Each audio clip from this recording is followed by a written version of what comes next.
among other recommendations, must be canvassed and forwarded to the Cabinet Secretary for the National Treasury and Economic Planning for consideration when finalizing the budget for the relevant financial year. This is a requirement pursuant to Section 25(8) of the Public Finance Management Act and Standing Order 1869 of the Senate. In conclusion, I urge all standing committees to prioritize the scrutiny of the budget policy statement, taking in consideration our most important function of protecting the interests of counties and their governments and safeguarding devolution. I thank you. Next order. Order number 7, questions and statements. Statements pursuant to Standing Order 53-1. The Senator for Kisumu County, the Honorable Senator Professor Tom Ojen. You have 4 statements.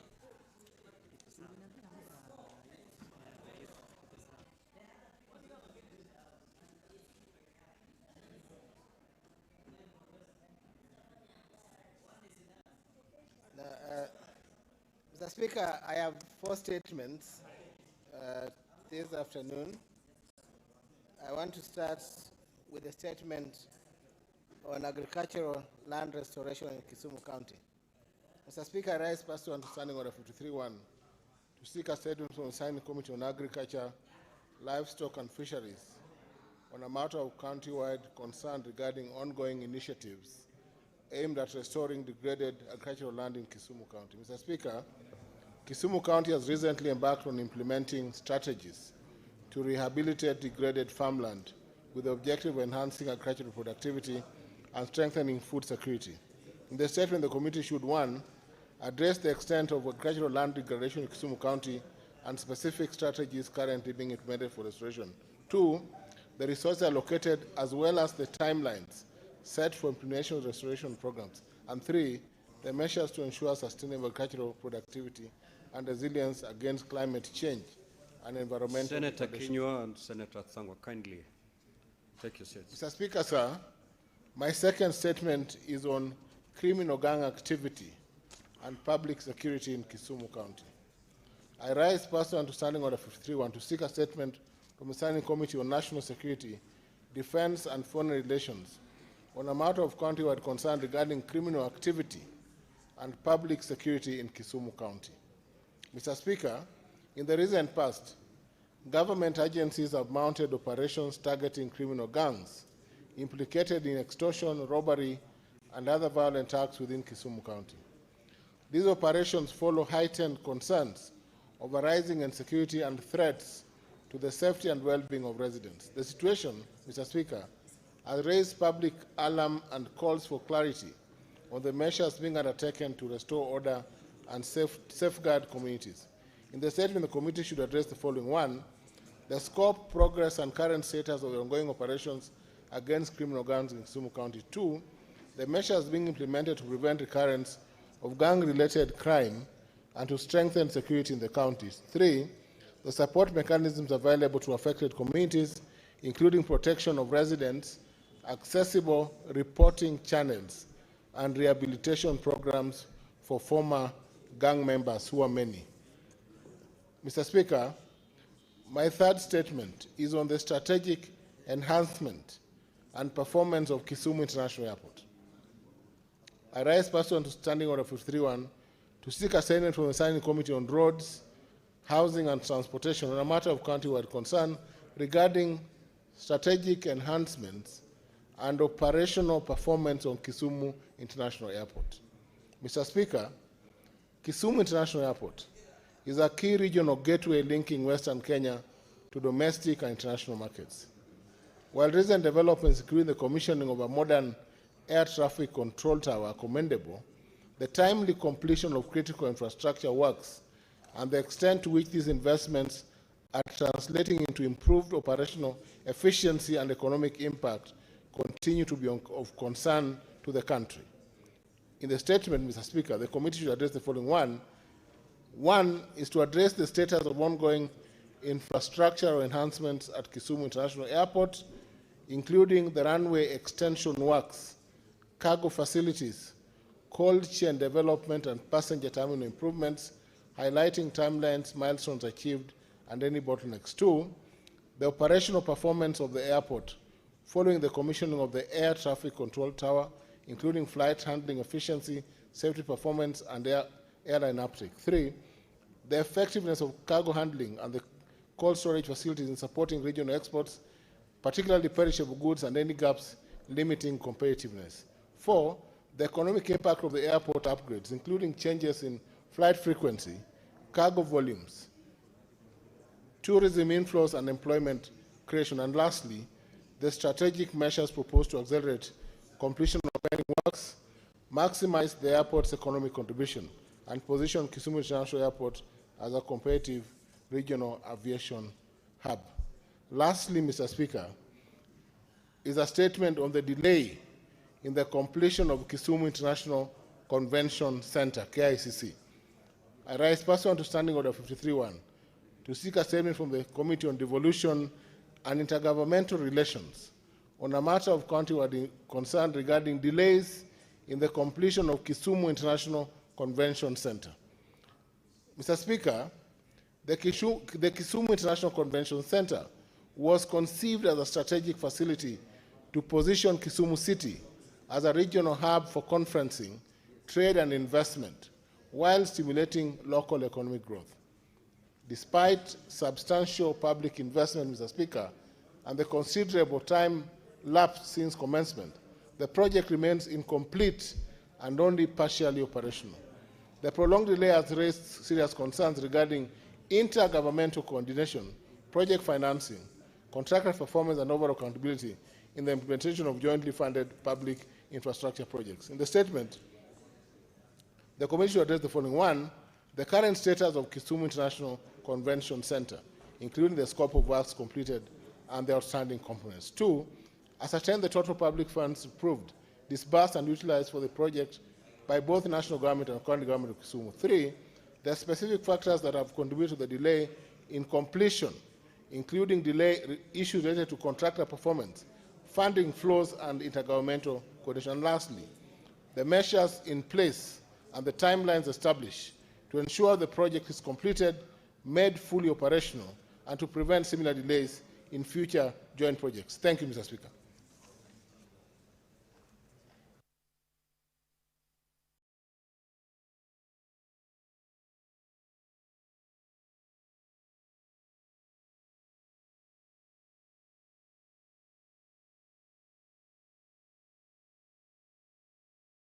Statement pursuant to Standing Order 57-1, the Senate Majority Leader.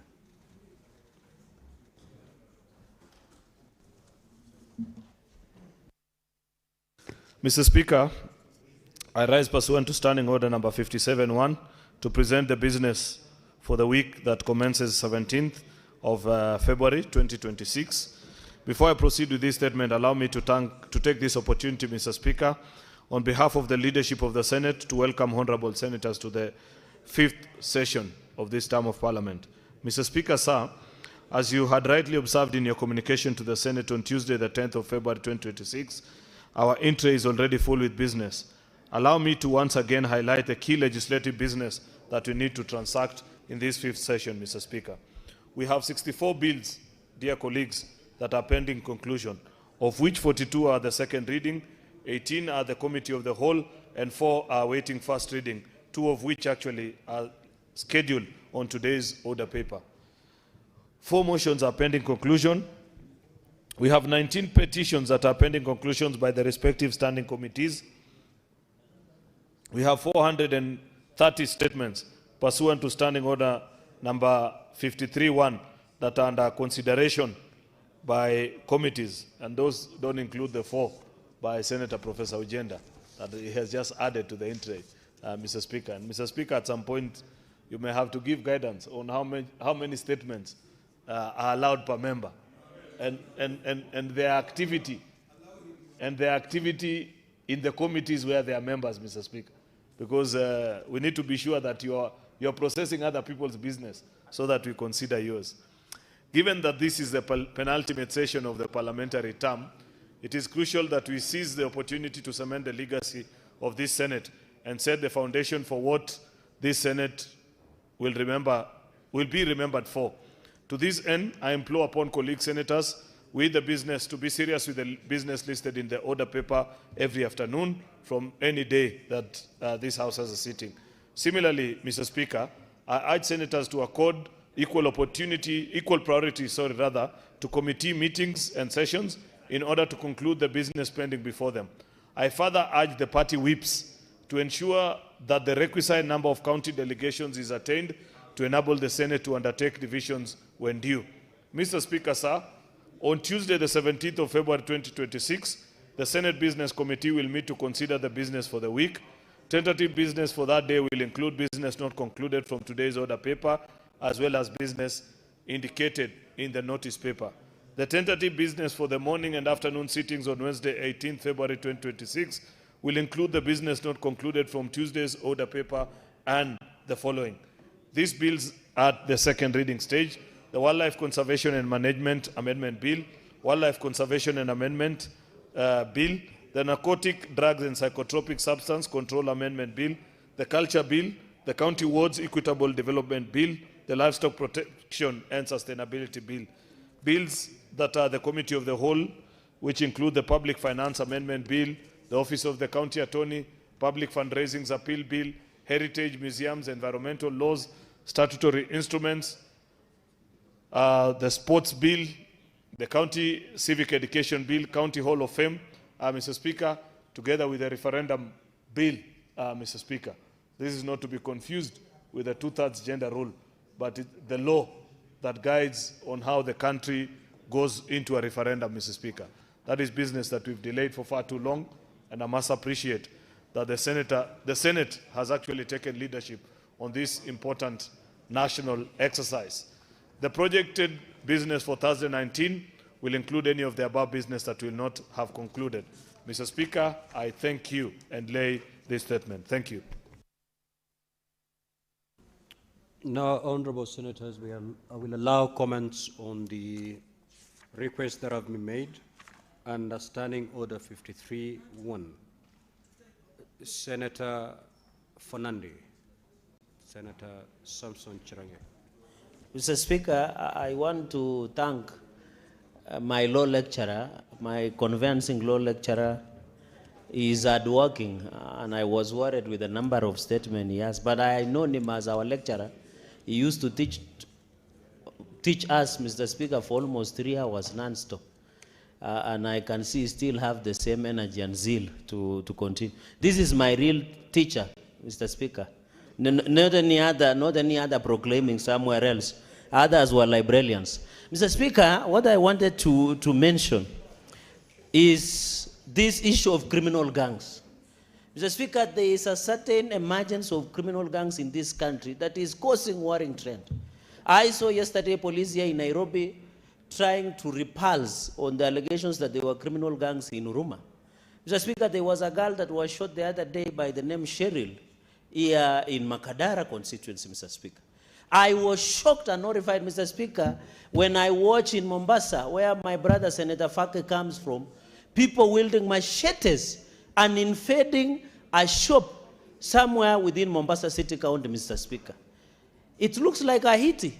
In fact, the first time, Mr. Speaker, that video was sent to me, I was shocked that, Mr. Speaker, I was shocked that there were people who were forcibly entering into a shop somewhere in Mombasa, in Mutwapa, to be precise, Mr. Speaker, in Mutwapa.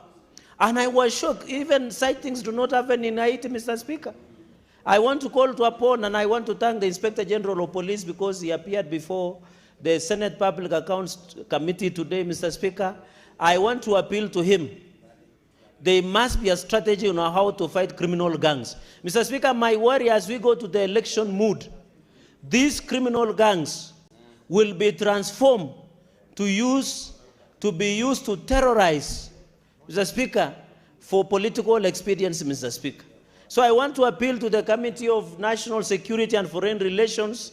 Please, what we saw in Mombasa, what we are seeing in Kisumu, what we are seeing in Nairobi here, Mr. Speaker, what we are seeing in Eldoret City, Mr. Speaker, and many other counties, Mr. Speaker, this issue must and should be dealt with once and for all. And I want to thank Professor Tom Ojienda, that we should stop, we should eliminate. Mr. Speaker, the only final point I want to make, could it be these county governments, Mr. Speaker, I don't know when you were the governor, there is a new habit in town that governors are now recruiting enforcement officers, but they are turning them into militia. Like Trans Nzoia, Mr. Speaker. And I have the record to prove. Say that they flock, deal with senators who want to ask questions, Mr. Speaker. Why are we, and we asked the police, Mr. Speaker, the Inspector General, when he appeared today before Public Accounts Committee, Mr. Speaker, that why are you allowing governors to come up with enforcement officers, and then they turn them into mini militia to use for political expedience, Mr. Speaker. These are the issues we must deal with. And I want, Mr. Speaker, in conclusion, to thank the Inspector General of Police because he confirmed to the committee chaired by Senator Moses Kajwang that any governor who will defy the summonses and invitation under Article 125 of the Constitution of Kenya 2010, the Inspector General of Police and the police will not hesitate to produce them before, will not hesitate to arrest them and present them in handcuffs before the committee, because these are the fugitive of accountability, Mr. Speaker. These are fugitive of transparency. And I want to thank the Inspector General of Police, and some of us will be ready not only to shoot, but to shoot from the hip, Mr. Speaker. With those many remarks, I yield back the mic. Yes, Senate Majority Leader. Mr. Speaker, I'm concerned because I know earlier this afternoon we had a meeting of the leadership of the House with regards to certain matters that are of public interest concerning the Council of Governors, things that they have raised, and we resolved that there was a communication which you are to give. I'm surprised it's 3:30, Mr. Speaker, an hour later, and you are yet to speak to the House. Mr. Speaker, it's important that the country is updated on this matter. There are certain things that I want to say as senator. There are certain things that I want to say as majority leader. There are certain things that certainly my colleagues want to say about what is happening. So, Mr. Speaker, I don't know what is happening and what is your guidance on this matter. If there are challenges editing, Mr. Speaker, some of us are very fluent in those things. I can volunteer, and I'll do better than Senator Matinga, Mr. Speaker, who has brought a new device, Mr. Speaker, but has included a DCP sign. Yet I know it belongs to UDA, Mr. Speaker. If you look at one of the symbols on this tablet, Mr. Speaker, it is something that Senator Matinga deserves punishment from the party that sponsored him to Parliament. So, Majority Leader, what guidance do you require from the chair? When will you give that communication, Mr. Speaker? Because certainly that is the most important business that members want to transact this afternoon. We want to listen to that statement and certainly say a thing or two about what is being discussed out there. Because, Mr. Speaker, you know, that's a grave matter. As we are walking outside there, people are looking at us suspiciously, Mr. Speaker. There are young men in this house, Mr. Speaker, even whose wives are about to suspect that they have other families, Mr. Speaker. Because if what the governors are alleging is true, and we don't go on record, then they'll be asking, where does that money go to, Mr. Speaker? Because I know some of the brokest people in the country are some of the people I see here, Mr. Speaker. Yes, Senator Katuri. Honourable Speaker, actually, it's only that the majority leader has left the podium before I informed him. Mr. Speaker, since I've been around for some time, Mr. Speaker, and any communication from the chair has never been a public debate, Mr. Speaker. Because even if you hand a meeting somewhere, even with the leadership, Mr. Speaker, matters to do with the communication from the chair, no senator can preempt what you want to do. Because the House will sit up to 6:30 p.m., Mr. Speaker. And therefore, I feel the majority leader, even though he wants to hammer some point somewhere, he should give you time, Mr. Speaker, to settle down. That communication is with Mr. Speaker, and he should give you time to relax and do it the right time, Mr. Speaker. Thank you. Senator Enoch.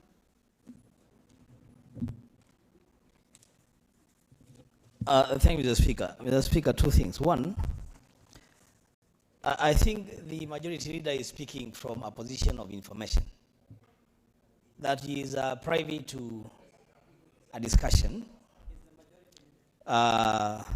where we all sat as leaders. And having interacted with our colleagues before and after that meeting, Mr. Speaker, the expectation on the part of our colleagues is that we need to put this matter to rest. I think the concern is coming from what he began by saying. You know, Senator Tom Ojenda has had an opportunity to seek 4 statements. And now members have started contributing to the statements. The Speaker, as he has said, and he said that looking at me, I don't know why.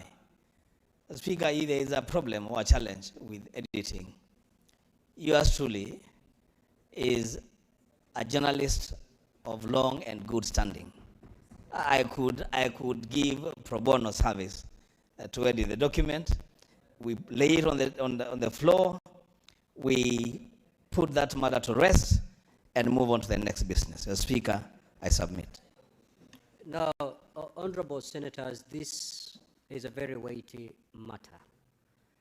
It is a matter that touches on the conduct of the business of the Senate, because once you discuss one committee of the Senate, you're basically discussing the Senate.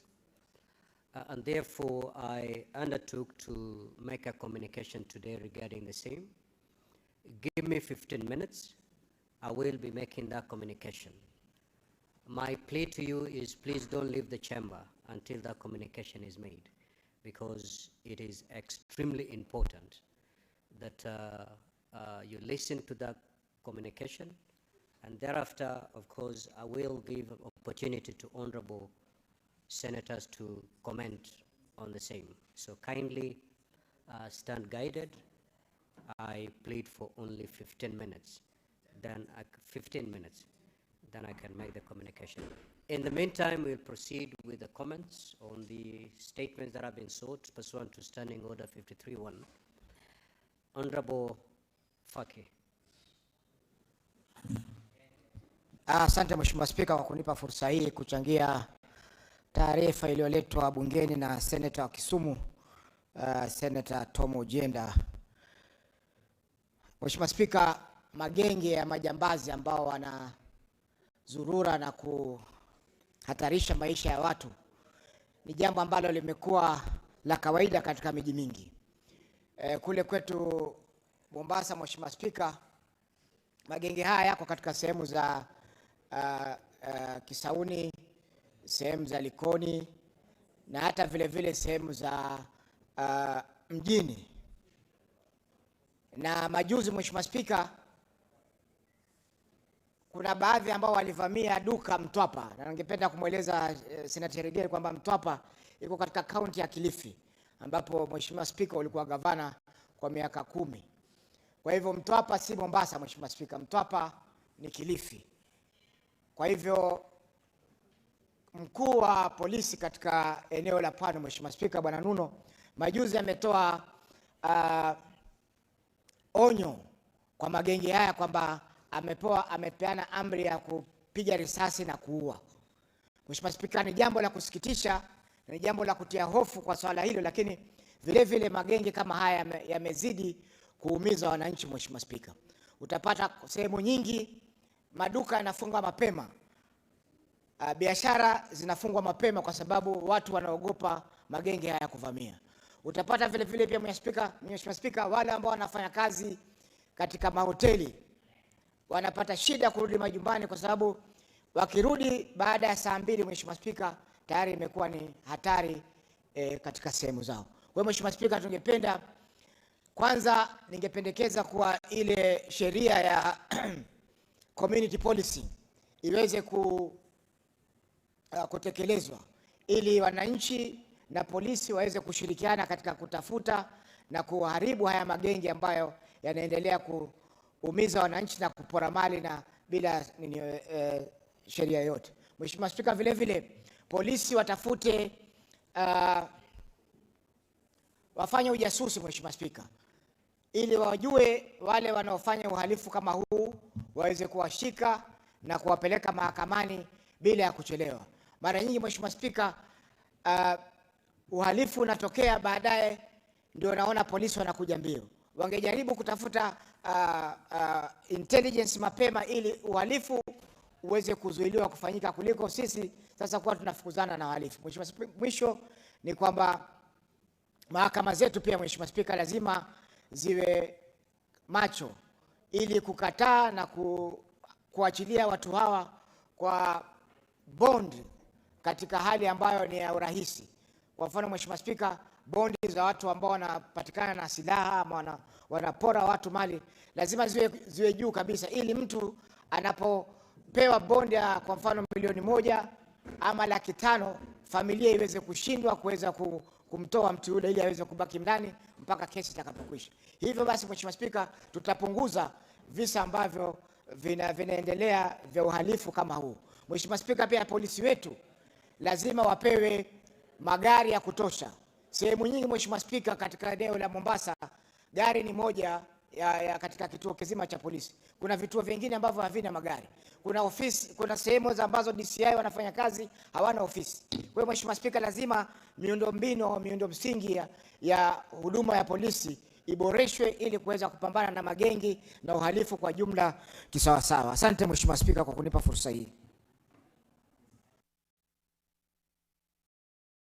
Honorable Senator Methu.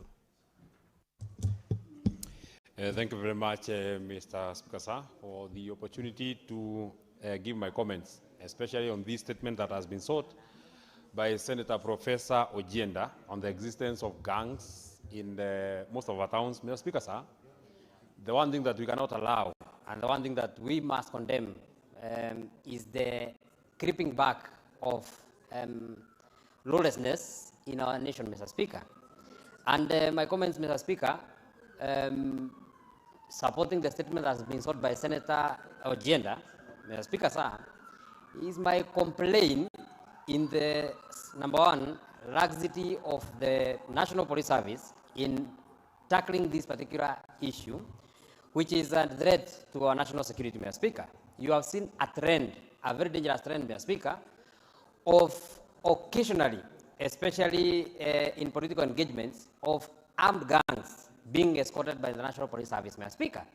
And Mr. Speaker, this may look fashionable, especially when you have some opponents that you are running against, but if we allow the gangs to exist today, tomorrow there will be, when the opponent will not be there, you'll be the opponent that they will be engaging, Mr. Speaker.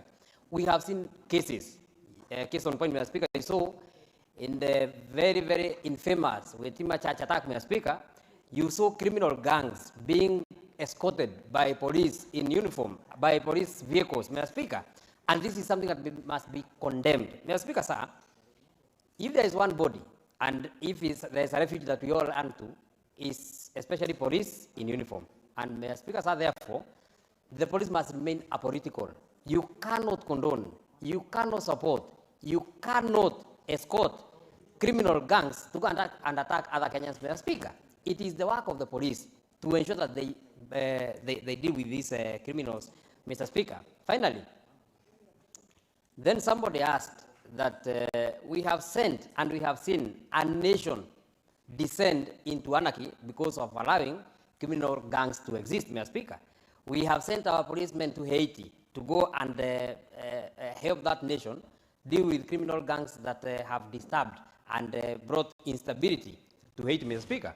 So therefore, it cannot be that we send our policemen to Haiti to go and deal with the criminal gangs, and police back at home, Mr. Speaker, are supporting and are working in cahoot with criminal gangs, Mr. Speaker, especially for political reasons. This is something that must be condemned by everybody from every political formation, because, Mr. Speaker, violence against me today is not necessarily that the people who are violent against me today are not and shall not be violent against you, Mr. Speaker. We cannot weaponize, we cannot criminalize our democracy, Mr. Speaker. If you don't agree with me, don't send goons, don't send police to come and tear gas me. Go and organize your meeting and come and say, so-and-so was in this place, and what they said, I don't agree with it, Mr. Speaker, and so therefore, this is what I think is the correct position, Mr. Speaker. But this issue of policemen, goons being used, just this Sunday, Mr. Speaker, on our way from Jambidi to a place called Naivasha, the police were wailing us with goons, Mr. Speaker, in some place called Gidafai, trying to stop us from going to attend a political rally in Nakuru. The people of Nakuru are very welcoming. They were waiting for us. A whole huge crowd was waiting for us, Mr. Speaker. But the policemen with goons are waylaying us on the road, Mr. Speaker. We expect that the police are the ones who should be able to protect and secure us, Mr. Speaker. We can't therefore, Mr. Speaker, on one finger, point to criminal gangs that are raining havoc in our towns, Mr. Speaker, but close our eyes when they are being used for political reasons, Mr. Speaker. So I want to support this statement. The National Police Service must remain apolitical. They must ensure that they address this emerging trend, Mr. Speaker, because if we allow it to gain root, Mr. Speaker, then we shall not have a nation. Thank you. Senator Wambua. Thank you, Mr. Speaker. Mr. Speaker, I also want to add my voice to the statement on the emergence of criminal gangs.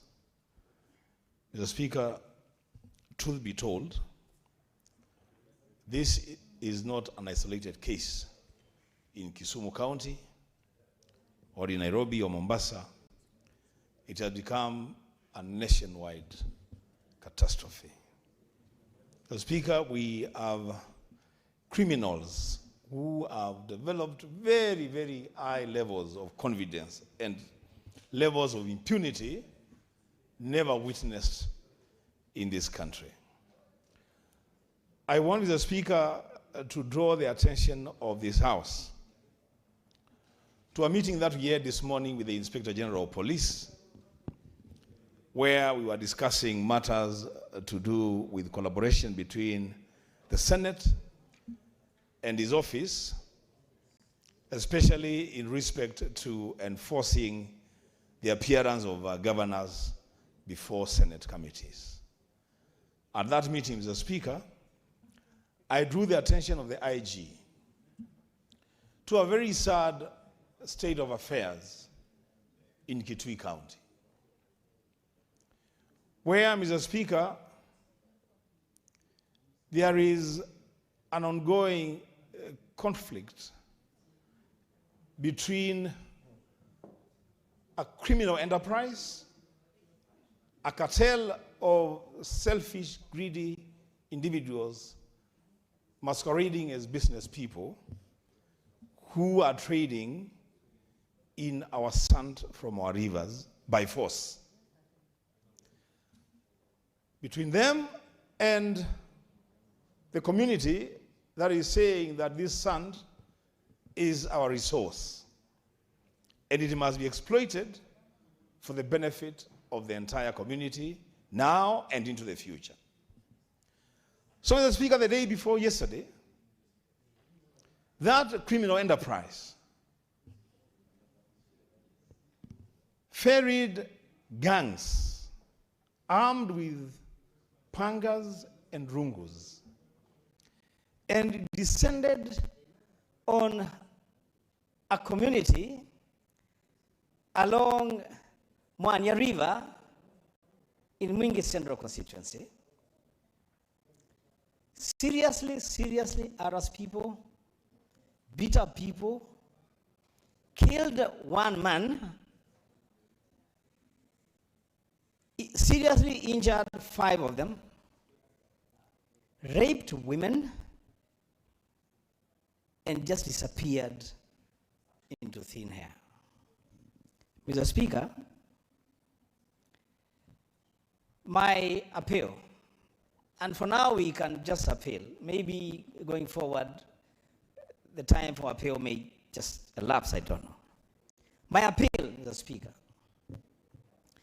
is that the Inspector General of Police will take his commitment to the Senate this morning very, very seriously. That there is nobody in this country who is above the law. That everybody, including himself, myself, and everybody in this country, is a subject of the law. That, Mr. Speaker, action shall not just be taken, but action shall be seen to have been taken to bring the culprits to book and ensure justice for the victims of that attack. Mr. Speaker, this matter began a few weeks ago through the hard work of the Senate Public Accounts Committee when we unearthed misreporting on the revenues that the Kitui County government was receiving from SAND as a revenue stream. Because they were reporting that they were collecting cess of 11 million the entire year. But we were able to prove to them that from SAND alone, the cartels are collecting more than 2 million shillings every day. And so, Mr. Speaker, because that man that died fighting for the resources of the people of Kitui, I want to challenge the county government of Kitui on the floor of the House to make sure that two things happen. One, that the burden of burying Mwendwa cannot be a burden of the family. Mwendwa was not fighting for his own resources. He was not fighting for property belonging to himself. He was fighting to safeguard the resources belonging to the people of Kitui. And the county government of Kitui should take full responsibility to make sure that Mwendwa is given a decent burial. Those that have been injured and our mothers that were raped, Mr. Speaker, I want to ask that the law takes full course and full effect. In fact, I want to challenge my colleagues in Kewosa to go down there and have a conversation with those bleeding mothers, because the ordeal that they went through in the hands of criminal gangs, the Speaker, that must prick the conscience of every leader in this country, in this Senate. The Speaker, I submit. Senator Kinyua. Now, honorable senators, if you get an opportunity to speak,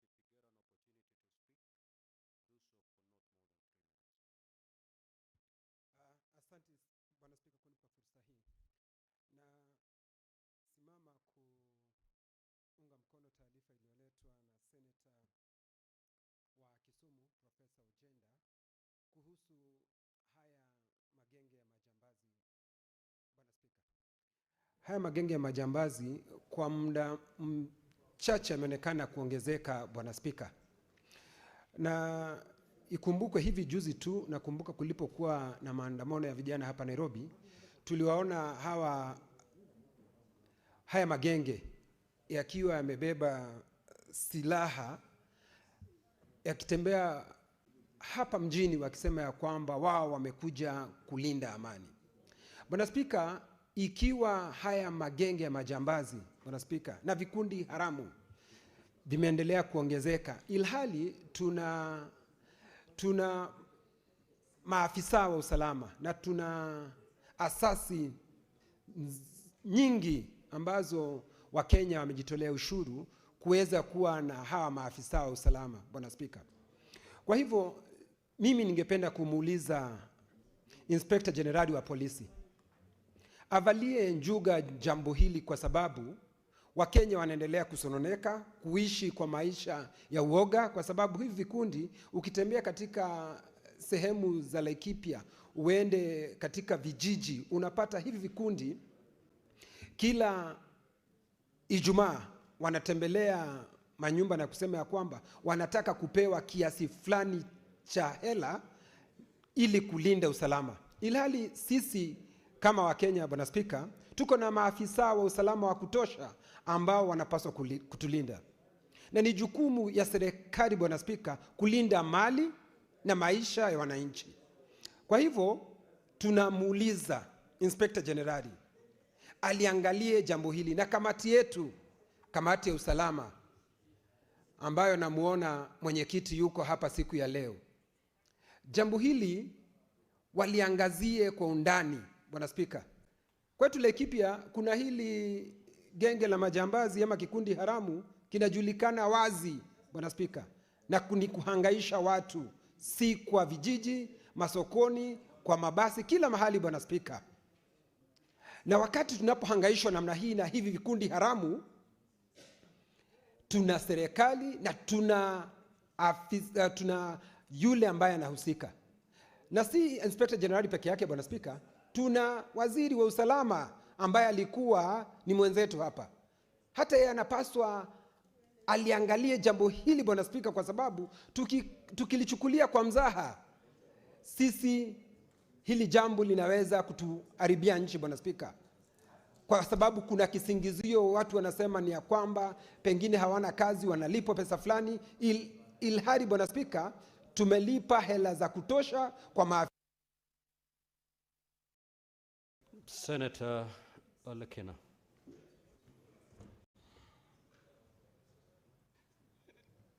Thank you, Mr. Speaker. Mr. Speaker, I've listened to my colleagues comment on this issue of gangs as I rise to support this statement by the distinguished Senator, Senator for Kisumu. Mr. Speaker, what I've not had is how do we tackle this problem? I've had my colleagues pointing a finger at the police, saying the police are the ones who are failing in their jobs. The police should deal with this matter. The distinguished senator who just spoke last said that we have one of our own who is now in charge of the security docket, that he should be dealing with this thing. My concern, Mr. Speaker, is that we are missing the point. The best way to deal with the issue of gangs is for us to be able to study what is the root cause of these gangs.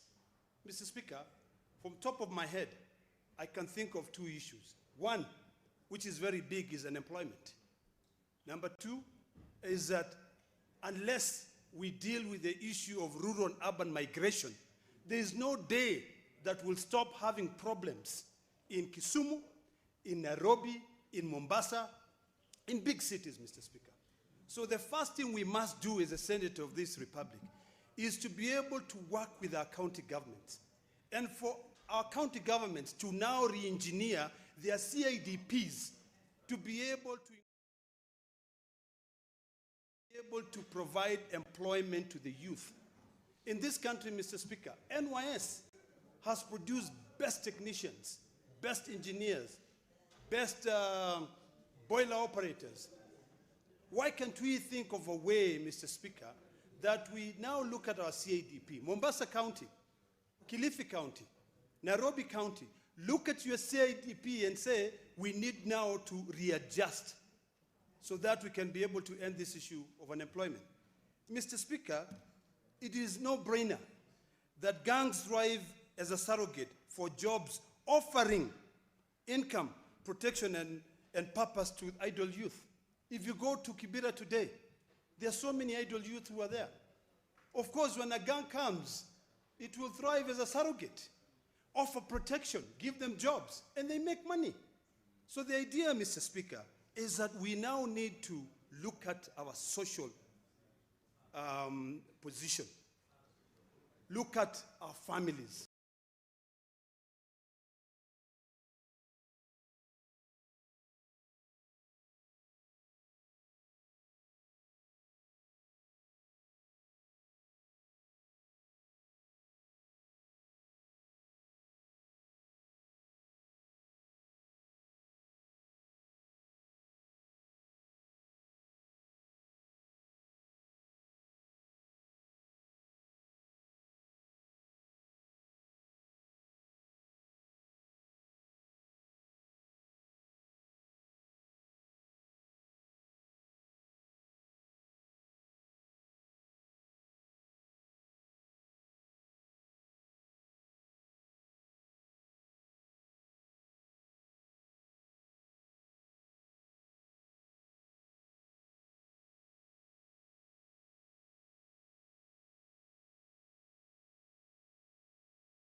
we must mentor our youth. We must provide our youth with jobs to be able to end this unemployment. I bet you, Mr. Speaker, if one of us was unemployed here, and the only way for you to be able to make ends meet is to join a gang, I'm sure most of us here would have joined gangs. So instead of pointing a finger, let us look at the root cause of this problem. There's a lot of social economic marginalization of our youth. Mr. Speaker, if you look at towns like Kibera, if you go to along Wayakiwe, there are people who have migrated from Western Kenya to come and look for jobs here. Now it is Senator Gataya. More fire.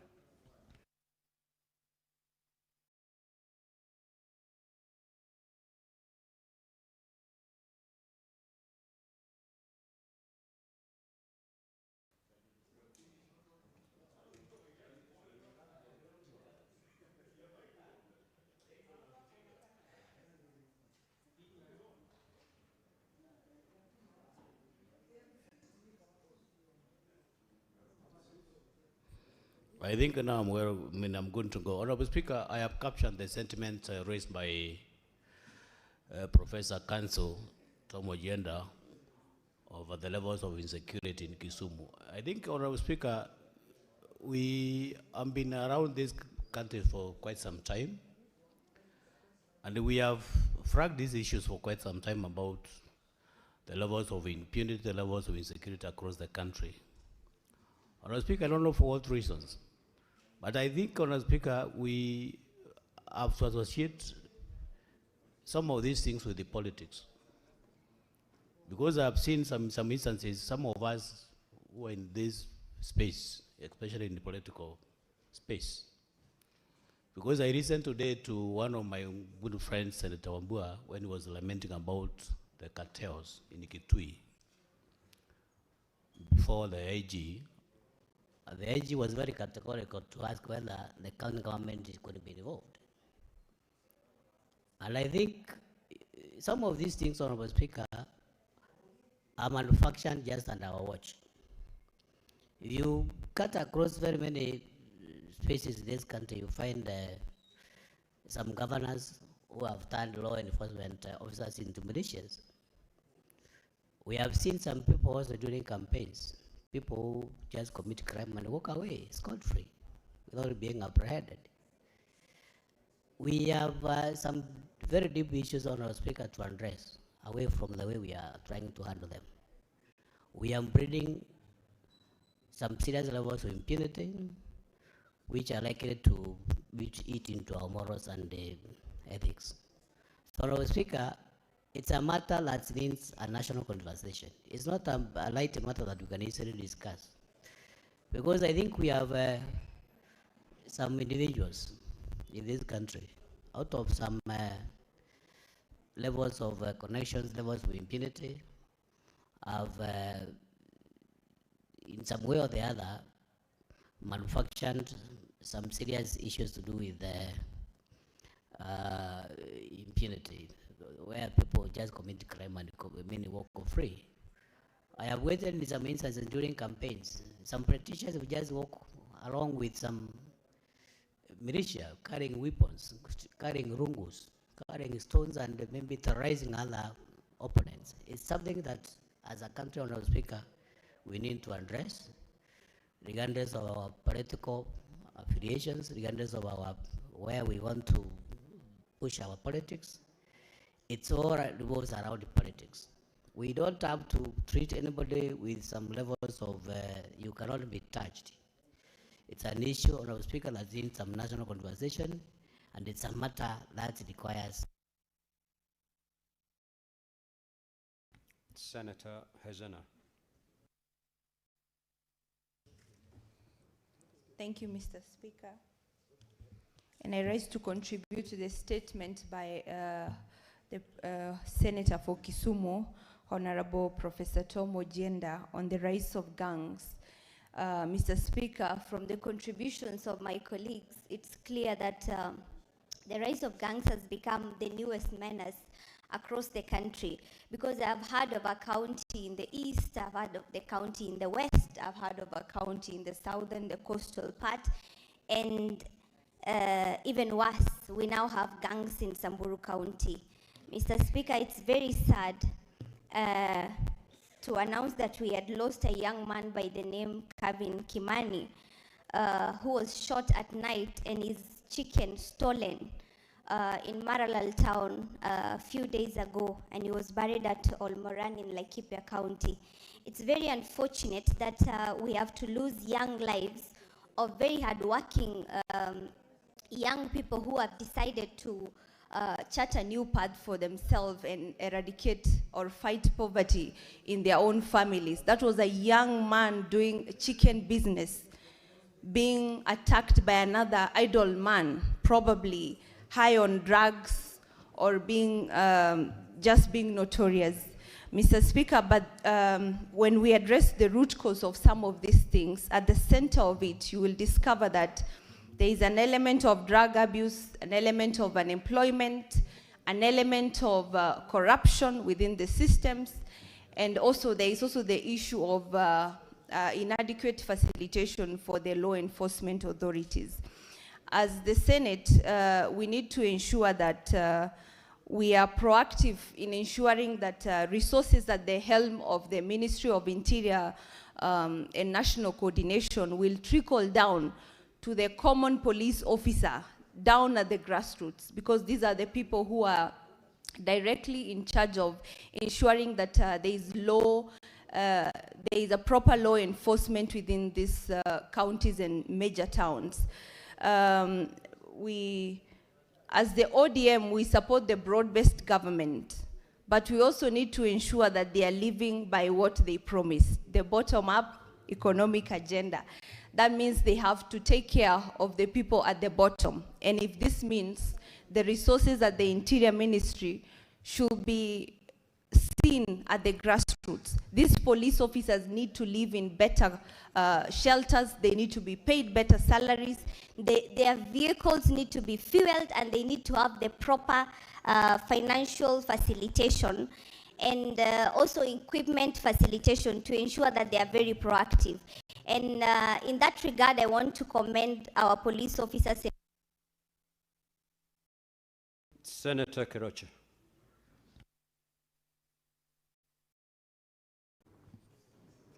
Thank you, Mr. Speaker, sir. I also rise to support the statement led by Senator for Kisumu, Senator Tom Ojenda, on the criminal guns. Nakuru is known for the criminal guns, and they've become so notorious that even now the guns are seen during, they are robbing residents of Nakuru in broad daylight. That is in Nakuru town, and you go in Nakuru town, you find they are robbing our Nakuru people in the broad daylight. And these guys, the criminal gangs, are scaring away the investors. And especially in Nakuru, where we are known as a business hub, it's unfortunate that these criminal gangs are scaring away the investors. So I would ask, or kindly ask, the IG to move in very quickly and arrest these criminal gangs, or stop this menace of the criminal gangs. Because if they are not arrested, even His Excellency, as he's trying to do what he's trying to do to support the youth, the young entrepreneurs through the Nyota program, I don't see even where they will do their business. So we need the Inspector of General of Police to move in very fast and arrest these criminal gangs and ensure this menace, because it's becoming like, it can be declared as a crisis because it's everywhere. It's everywhere. And to ensure that the residents of our areas like Nakuru, they are living in peace and in harmony, because they keep on asking, where are the police? when we are being robbed in a broad daylight, where is the police? So whatever needs they need to be given, the support that the police needs to be given by the IG to ensure that they have it, so that these criminal gangs, they know that there is police everywhere, and in case they try to rob our residents of Nakuru, they are arrested. And we don't want to see investors being scared to come and invest in our counties like Nakuru, Nairobi, Mombasa, especially these big cities, and the Kisumu. Thank you, Mr. Speaker, sir. Thank you. Senator Manzo. Thank you, Mr. Speaker. I wish also to comment on Professor Ojenda's request for statement from the Minister of Interior. Mr. Speaker, the gangs have really become a menace.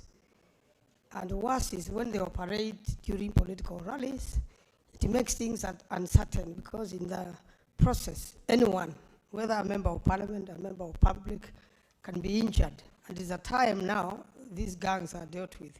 We have seen sometimes gangs working under the protection of police, especially in the city when there are demonstrations, or what was witnessed in a church recently in Nyeri.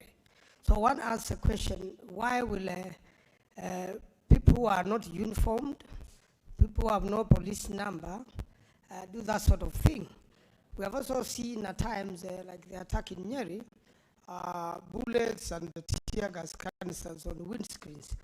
Mr. Speaker, this has to stop, because it can affect anyone, anytime. Even, Mr. Speaker, at the time Parliament was stormed, the people who came here, you'll also call them like almost a similar act. They didn't care which car they broke windscreens. They didn't care whether you are in government or in opposition. They attacked everybody on site, Mr. Speaker. Therefore, it is important, Mr. Speaker, this House takes this matter seriously. We get a conclusion.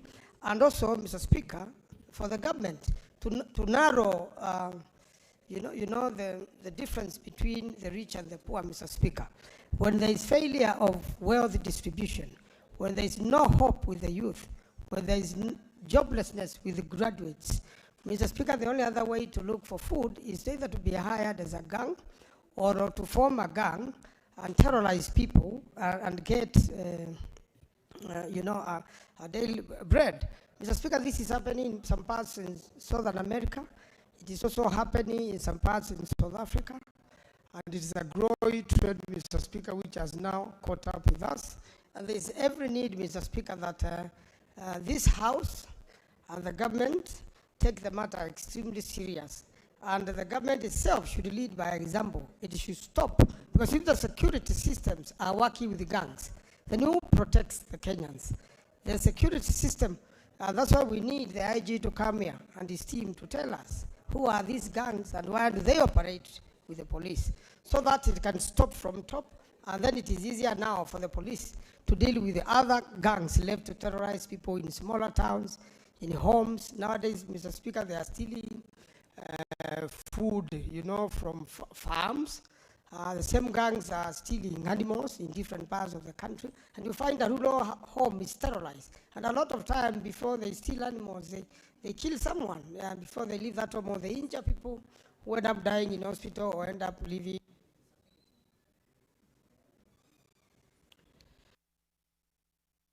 Honorable Senator Andrew Omtata.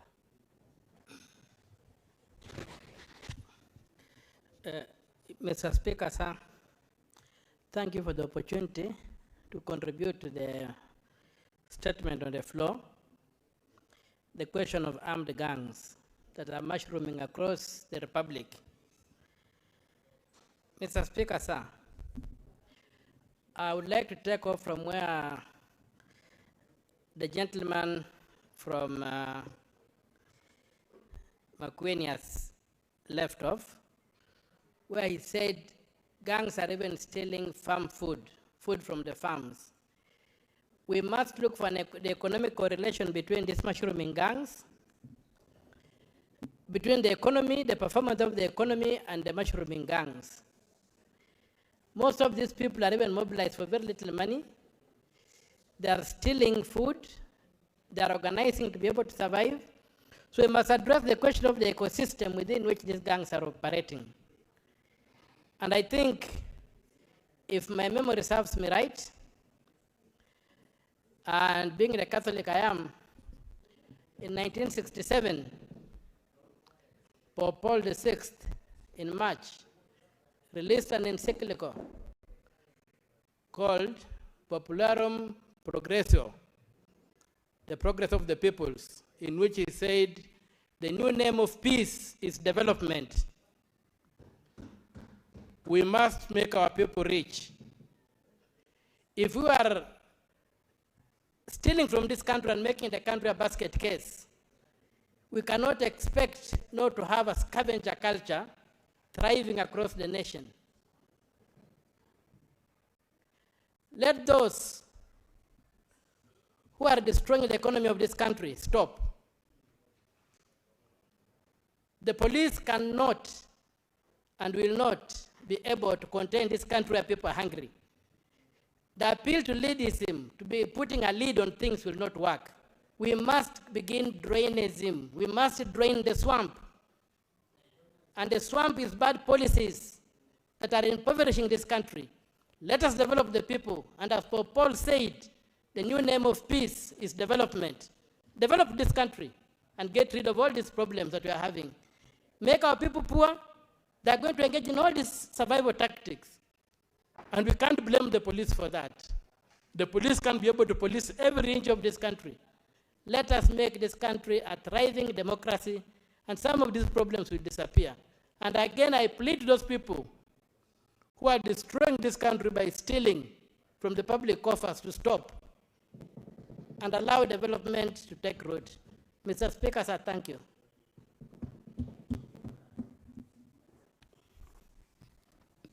Honorable Senators, I have this communication to make.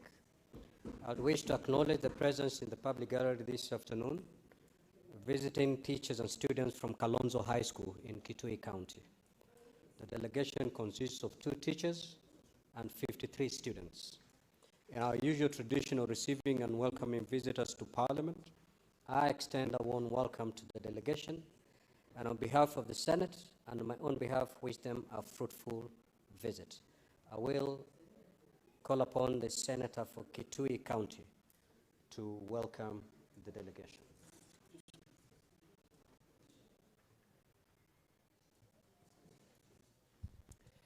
I thank you, the Speaker, for granting me this opportunity to join you and my colleagues to welcome the visiting delegation comprising of 2 teachers and students from Kalonzo High School in Kitui. It's actually a school situated in Mwingi Central constituency, which is part of Kitui County. Mr. Speaker, I take this opportunity to encourage the students and their teachers to continue working hard and smart to ensure that, Mr. Speaker, the values that have been so well espoused by the Senator for Busia and begin to take root even from our own classrooms. That a thriving democracy is important for development to take root in this country, and that the new name for peace is development. And Mr. Speaker, the students will commit themselves to take their studies a lot more seriously, to aspire for greatness, including some of them aspiring to be a senator of Kitui in the near future. Mr. Speaker, I thank the administration of the school for choosing to bring the students into the August House, the upper house of the Parliament of the Republic of Kenya, the Senate, and I hope that their stay and the interaction with the proceedings of the Senate meets the expectations, and that as they prepare to go back home, they will go back home better equipped, better motivated, and that they will be good ambassadors of the Senate and the work that goes on in the Senate. The Speaker, With those many remarks, I join you and my colleagues in welcoming the delegation. I thank you.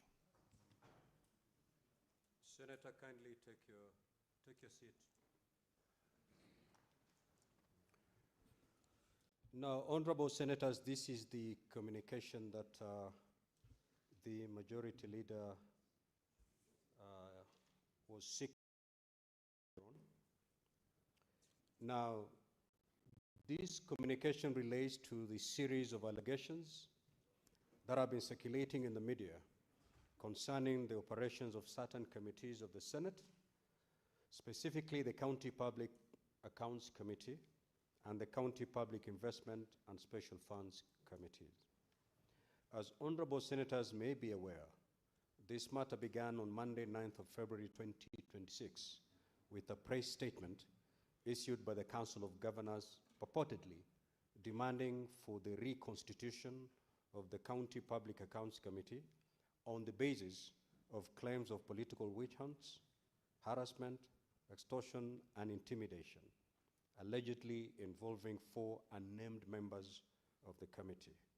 A position was taken by the Council of Governors to suspend appearances before the County Public Accounts Committee until a structured engagement is held between its leadership and that of the Senate, and to limit appearances before the County Public Investment and Special Funds Committee to once per audit cycle.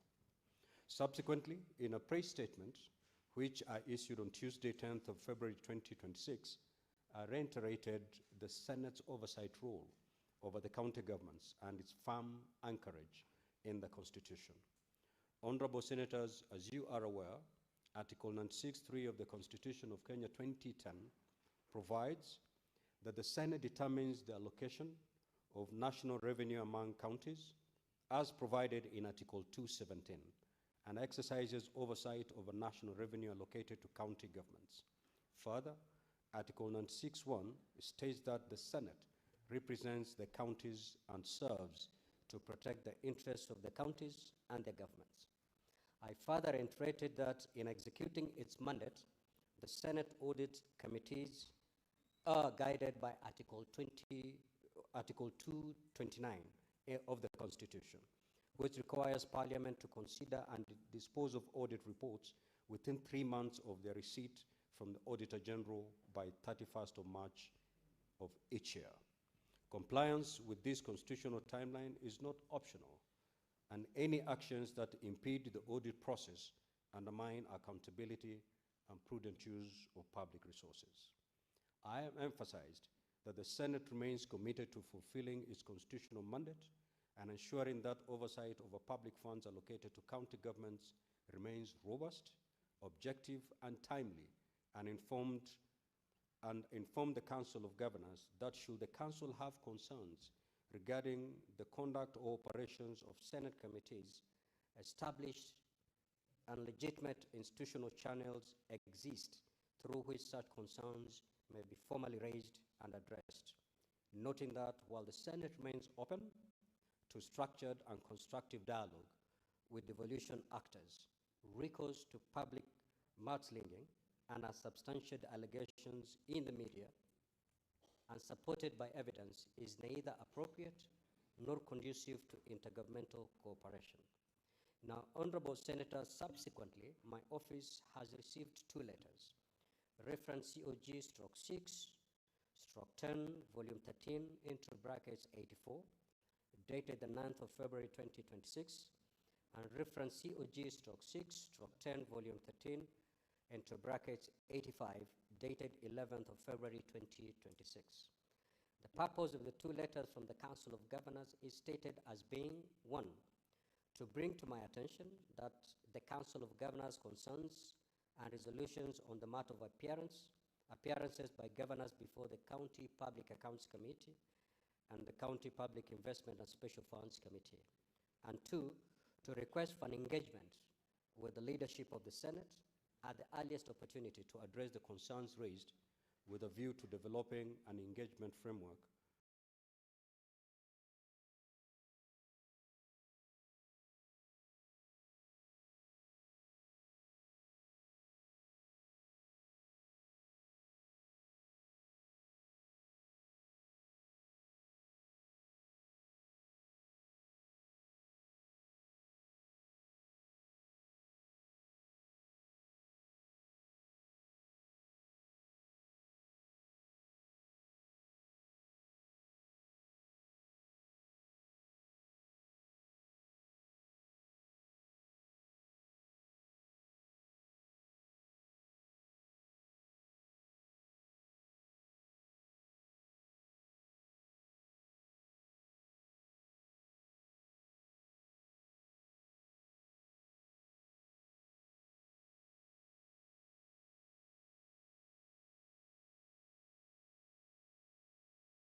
I hope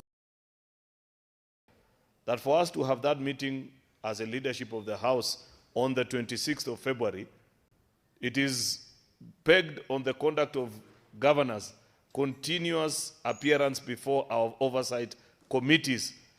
And if any of them fails to appear, Mr. Speaker, then let the law follow its course.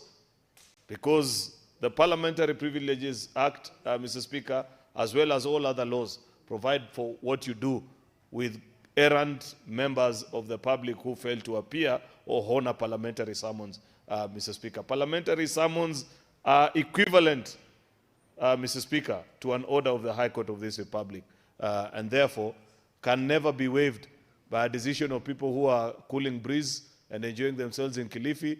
Then they incite themselves like high school Form 2 students and say, oh, from today we can no longer appear before Senate. That cannot be entertained. Mr. Speaker, you cannot behave in an indignified manner. Then you want to address the House from all the corners of the country saying, oh, we shall come or we shall not come. That can never be waived. Not even you, not even this House, Mr. Speaker, because the Constitution sits at the apex of constitutional order in this country, Mr. Speaker. And it has placed a responsibility on this House on what to do when there are matters that are of concern. I would have appreciated, Mr. Speaker, what I expect a decent governor to do.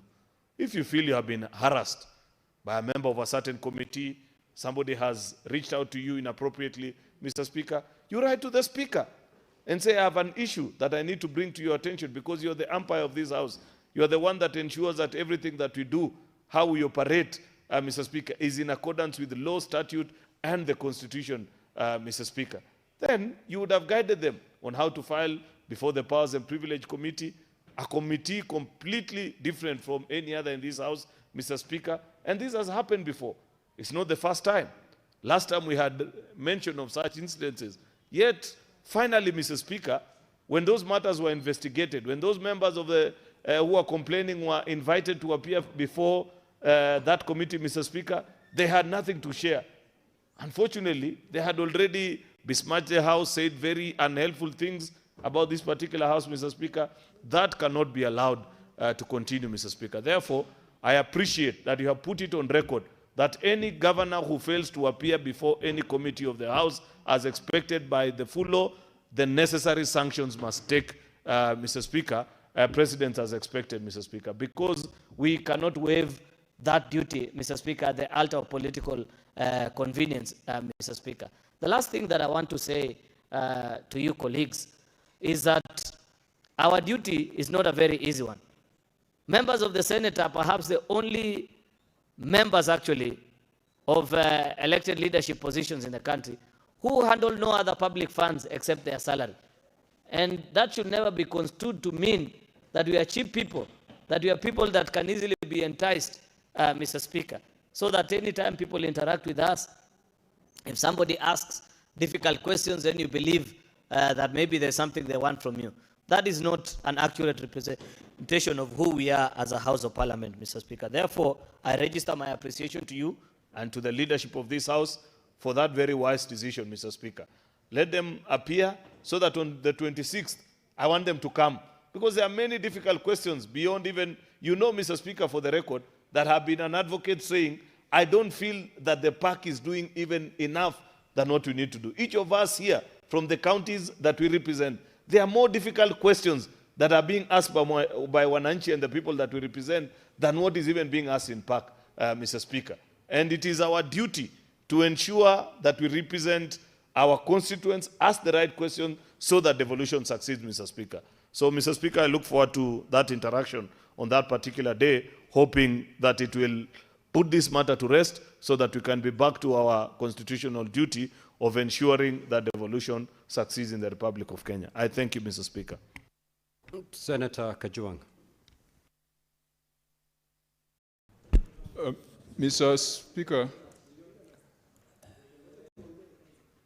I think in the wisdom of the Speaker, he has allowed me to speak. I am not accused. It is the House that is accused.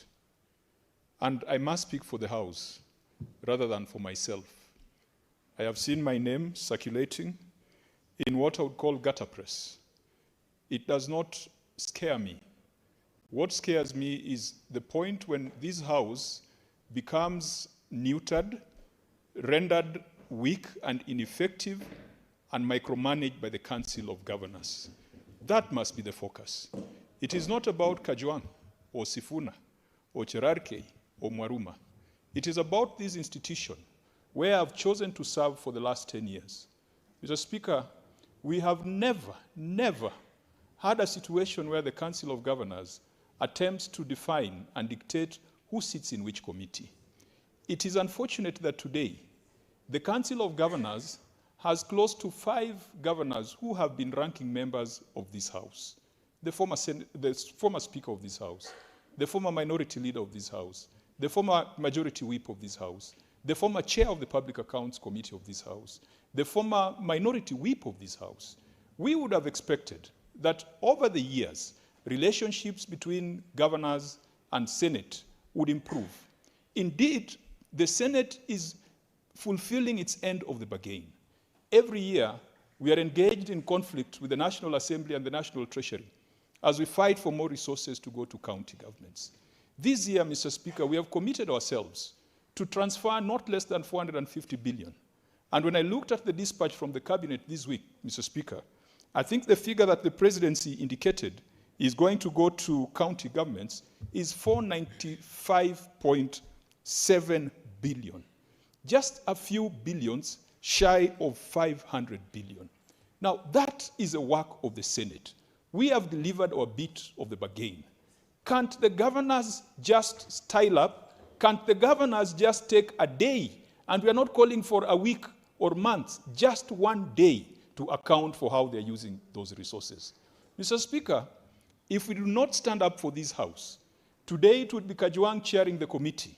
Tomorrow it would be my brother, the Majority Whip, chairing the committee. But if that sword of Damocles coming from the Council of Governors is not severed, then this House will not be able to do anything.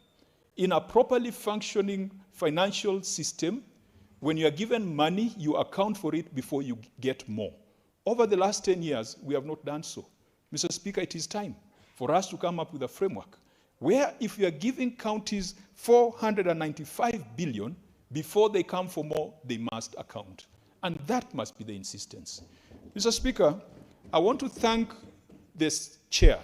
I want to thank the Speaker and the leadership of this House for not reducing this to an individual problem. And Mr. Speaker, you reached out and spoke with us in the Public Accounts Committee and Public Investments Committee and told us do not go on the defensive because it is not you as individuals. This is a coordinated attack on the institution of the Senate.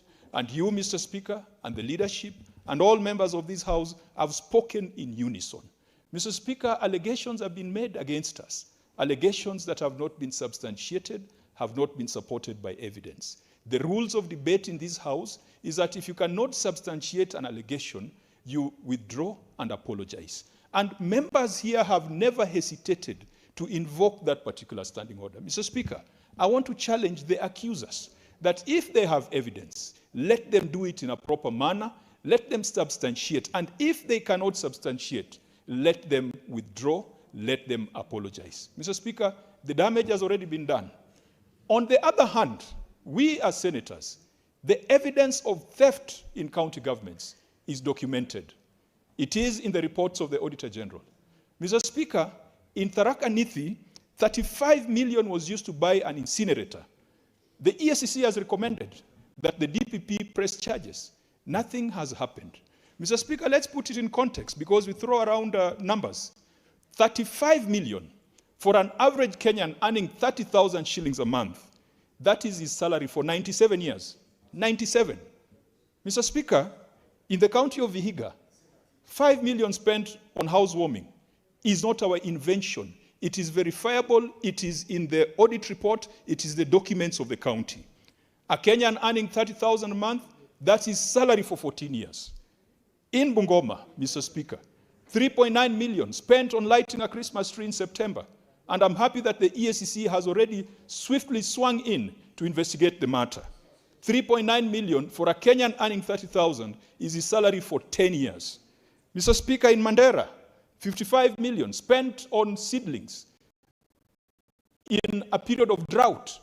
55 million for a Kenyan earning 30,000 is a Kenyan salary for 152 years. None of us is going to live long enough to earn that kind of money. In Embu, 10 million used on a border event. 10 million for a Kenyan earning 30,000 a month is a salary for 28 years. Kenyans need to be outraged by the kind of reports and the kind of stories that come out of the Senate, by the kind of revelations that are coming out of these committees. But what do our governors do? The proverbial thief who turns around and accuses the pursuer that he's the thief. We have had 2 weeks of exposes, Mr. Speaker, not our invention, not fiction, based on audit reports. What are the governors trying to do? Deflect attention and make the Senate look like they are the thieves. Yet they are the ones with documented, where there is evidence, where there is proper reports of theft. Mr. Speaker, let me conclude by saying that I have never seen a situation where you go to court and the suspect insists on empaneling the bench. I have never seen, even in my football days, where the players decide on the referee. It cannot be that the Council of Governors want a user-friendly committee. I pray, Mr. Speaker, and I have firm conviction in your leadership and the leadership of this House, that you are not going to accede to that request. Because if it works in Parliament, today it will be the governors, tomorrow it will be the President making a call. And once they are done with Parliament, they will go to the judiciary. And the constitutional order as you know it will completely die. Let this baby not die in our hands. Mr. Speaker, I want to thank a few counties that are outliers. They have said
It is wrong, Mr. Speaker, that because the fine is 500,000 and that money is not your own hard-earned money, it is money that you get from the public offer that you're willing to be able to pay as a fine.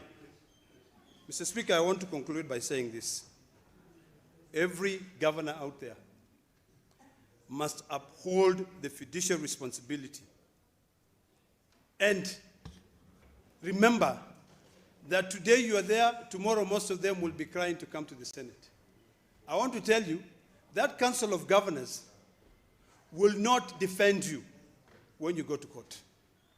In fact, the courts have already upheld the position of the Senate. And they have already made a determination that the Council of Governors cannot defend you on issues of fiduciary responsibility. The Council of Governors can talk about devolution. They can come together and say, let's lobby the executive, let's lobby Parliament together for more money to go to our counties. But I want to remind them that the Council of Governors will not be there when you are being prosecuted, when you are being asked to account for the money that you've been entrusted, a fiduciary responsibility. In fact, most of them will be saying, hey, even me, they're coming after me. So ESCC, ODPP, it is upon you. Let us not, for the sake of future generation, let us not turn those audit reports as just documents that the Auditor General has spent so much money and manpower to be able to unearth the rot, you know, the malpractices that is happening in the counties, and just keep them to collect dust. Let us now take it upon ourselves to make sure that we call these governors to account. And Mr. Speaker, as I sit down, I want to thank you for reiterating it. And I want to spell it out, that the only time that we will be willing to sit down and discuss issues to do with accountability, issues to do with treatment, maybe making sure that when you appear, we don't waste so much time, we deal with your issues, is when you continue attending to this session. Senate itself cannot stop you from coming. This is a constitutional requirement that you must respect. Thank you, Mr. Speaker. Senator Kathuri.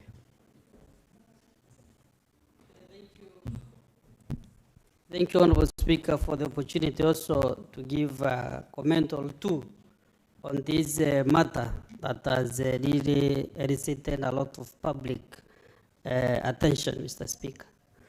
Mr. Speaker, you know, even without going very far, the role of the Senate is very, very clear, like day and night, Mr. Speaker.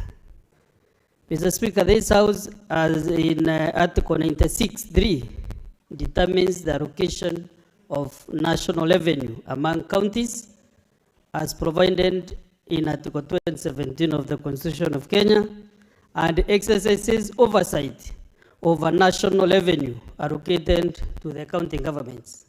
Mr. Speaker, even without translating or trying to get letters from the Council of Governors, the Constitution is very clear, Mr. Speaker.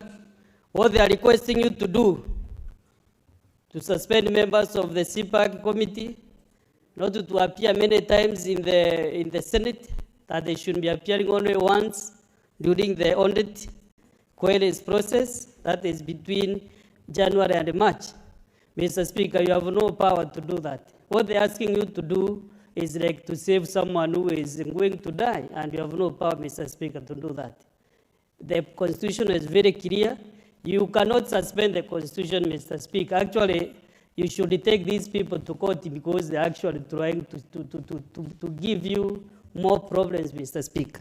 Therefore, Mr. Speaker, I remember this House since we came in the year 2022. During the financial 2023-24, we allocated 354 billion to the counties. The following year, 24-25, this money went to 387 billion. 25-26, 415 billion. Mr. Speaker, I remember in the year 2024-25, before the financial bill, we allocated for 5, and we agreed. Mr. Speaker, I was the co-chair of the mediation committee between myself and Honorable Ndindi Nyoro. You know, when we were negotiating, governors were calling me every time. They were happy, clapping, that we are really determined to give them more money. Then if we give you more money, if more is given to you, more is expected from you as in accountability, Mr. Speaker. They were very happy indeed. They're always happy when we are discussing money issues in the Senate. Mr. Speaker, you know we are champions of devolution. We are always telling the national government, please devolve functions and also devolve resources to the counties. But then what are we getting from the governors? They are really throwing lot next to the Senate, Mr. Speaker. You know, the Senate does not, the County Public Account Committee, CPIC, does not summon the Council of Governors to appear before these committees. It is the responsibility of that particular governor to account for the resources that goes to his county. But when these failures, the failing governors, when they fail, they just call for a meeting so that now all of them can do what we call mob justice to the Senate, Mr. Speaker. Even today, tomorrow, the following day, there will be no invitation coming from you and the clerk of the Senate going to the Council of Governors. Letters are written directly to the respective governors because the accountability is not joint accountability. It is the particular governor who should account for the resources, Mr. Speaker. And even now, you see, it is very absent. If you go to the committee like CPAC today, even the chairman of Council of Governors is writing letters requesting for more time so that he can appear. But then he is parading governors saying, we shall never appear.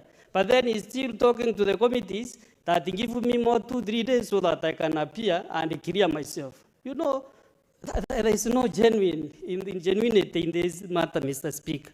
And therefore, I want to advise the governors, and most of them, Mr. Speaker, if you scrutinize, all these governors who are in the press conferences have been members of parliament.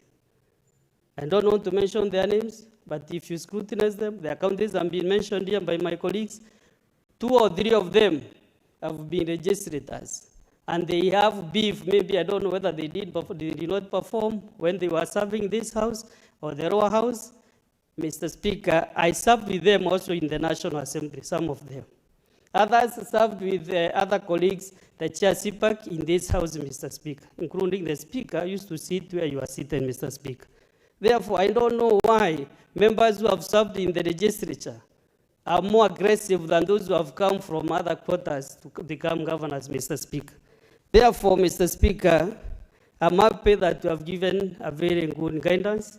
Mr. Speaker, you are also very magnanimous that besides trying to suspend committees, trying to say they will not appear, you have also given them a date to appear before your leadership, Mr. Speaker, and this is a good thing. Mr. Speaker, today, this afternoon, on statements, not statements, but on number 3, the majority leader has tabled so many other reports from the Auditor General, going to the counties, going to the CPAC, others to CPIC. Mr. Speaker, when they say they will not be appearing before the Senate, all these reports being read here every afternoon by the majority leader, where shall we take these reports, Mr. Speaker? Do they want us to close the Senate and go home? Let me tell you, Mr. Speaker, I've said it again, even this week, that the governors have no option. If you don't want accountability, go and do your personal issues.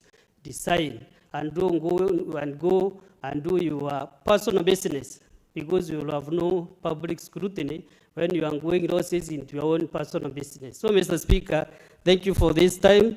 And Mr. Speaker, I think it's the chairs of SPIC and CPAC, you have been so lenient with these officers, state officers. Put your best foot forward from today.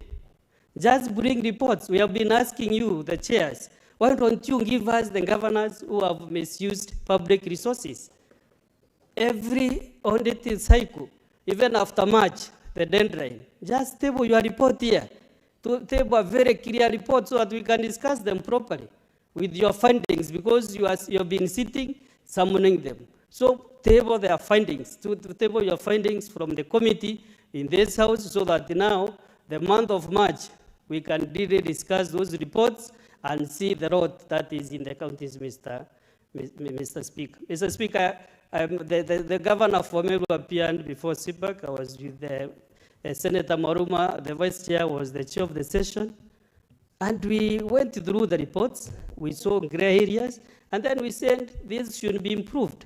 Because there are some instances where some money was spent, almost 700 million with the MTF, and nobody knows where it went to. There is no documentation on the roads that were done. So we have said we want the auditors to do special.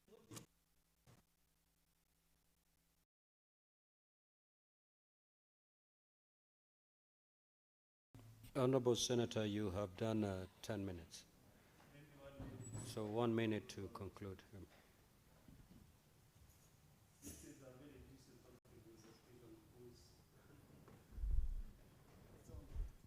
Honorable Speaker, sorry, but this is a very juicy topic because that is why we were elected by the people we represent, Mr. Speaker, to take care of the country. So I was saying, chairs, please let us have very clear reports after this so that we can be able to scrutinize your findings after the March 30th. Thank you very much, Mr. Speaker, and thank you again. Senator Wambua.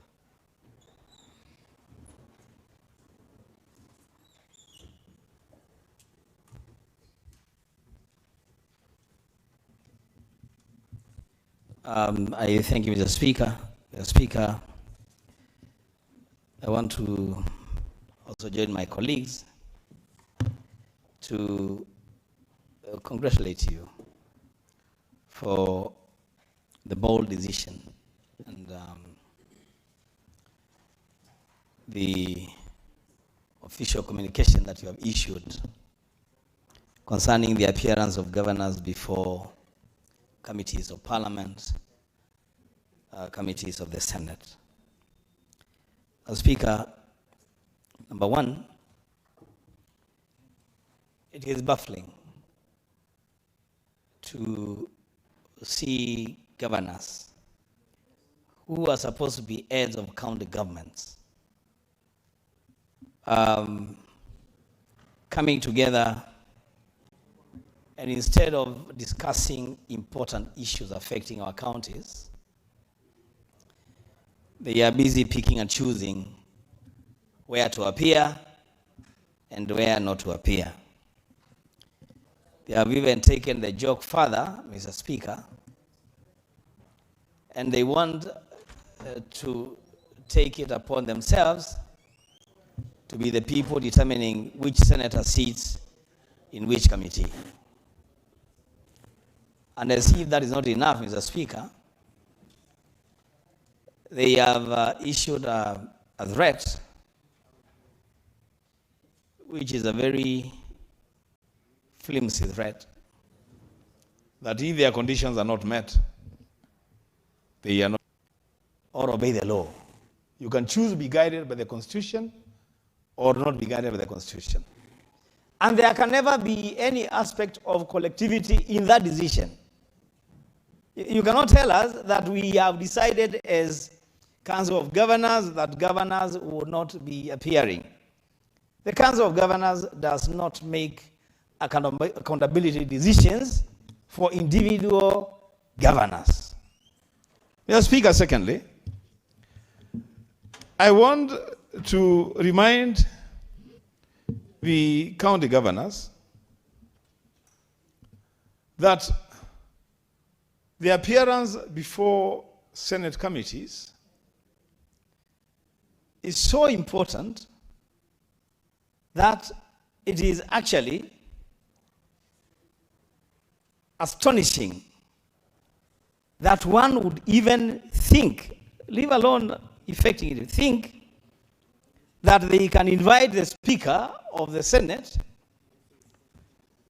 to join them in subverting the Constitution.